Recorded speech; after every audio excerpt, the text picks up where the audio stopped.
আমতলী থানার এসডিপিও সহ 2 থানার ওসির নেতৃত্বে নেশা বিরোধী অভিযানে ড্রাগ সেবনকারী সন্দেহে আটক প্রায় 52 জন। তাদের কাছ থেকে উদ্ধার হয় নেশার সেবন করার বিভিন্ন সামগ্রী। জানা যায়, ত্রিস্তর পঞ্চায়েত নির্বাচন উপলক্ষে কিছুদিন ব্যস্ত থাকায় নেশা বিরোধী অভিযান ঠিকঠাক মতো করা হয়নি। তাই পুনরায় পঞ্চায়েত নির্বাচন শেষ হওয়ার পরে নেশা বিরোধী অভিযানে বিভিন্ন জায়গা থেকে বিভিন্ন বয়সের প্রায় 52 জনের মতো নেশা সেবনকারী সন্দেহে আটক করা হয়।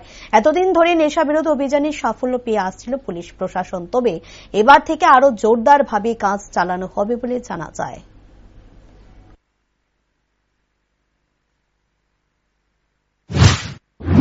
আমতলী সাব ডিভিশন এলাকার মধ্যে আমতলী পুলিশ স্টেশন আমরা করেছি, সেখানে 25 জন আজকে ড্রাগস ইউজার বা কোন প্রকার যে নেশা, যে কোনো প্রকার নেশা যারাই করেছে সাসপেক্টেড এবং আমরা প্রমাণ পেয়েছি, তাদেরকে আমরা অ্যারেস্ট করেছি। থানা থেকে অ্যাকর্ডিংলি ব্যবস্থা করা হবে।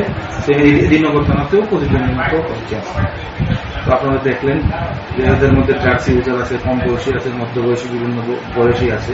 আমি যদিও ওদের সঙ্গে আমরা আজকে মাঠে ওদের সঙ্গে পরিমাণে হিরোইন বা এরকম গাঁজা এসব পাইনি, কিন্তু ওরা যে ইউজ করে সেটা কিন্তু আমরা প্রমাণও পেয়েছি। কিন্তু ওরা পালিয়ে যেতে আমরা ওদেরকে ধরেছি ওই সময়টাতে। যেমন একটা নতুন জিনিস পেলাম, এই যে একটা বিষয়, এটার নাম নাকি বম। এই একটা জিনিস,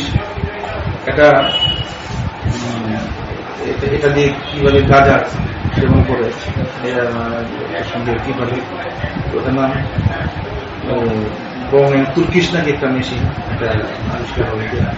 তো এই জিনিসটা আজকে দেখলাম যে নেশা করার ক্ষেত্রে একটা ইউজ করা, এইগুলি আমরা তো চলতে দিতে পারি না। তো সেই ক্ষেত্রে আমাদের আজকে পুরা ওয়েস্ট ত্রিপুরা ডিস্ট্রিক্টে এসপি স্যারও মাঠে আছেন, এর সঙ্গে এসপি স্যারও আছেন। এদিকে আমরা ওসি সাহেব এদিনগর আমি সবাই মিলেই করছি। নেশার বিরুদ্ধে তো আমাদের জেহাদ ঘোষণা ছিল, এবং এটা কিন্তু এখন থেকে জোরদার হবে এবং আরো জোরদার ভাবে চলবে, যাতে নেশার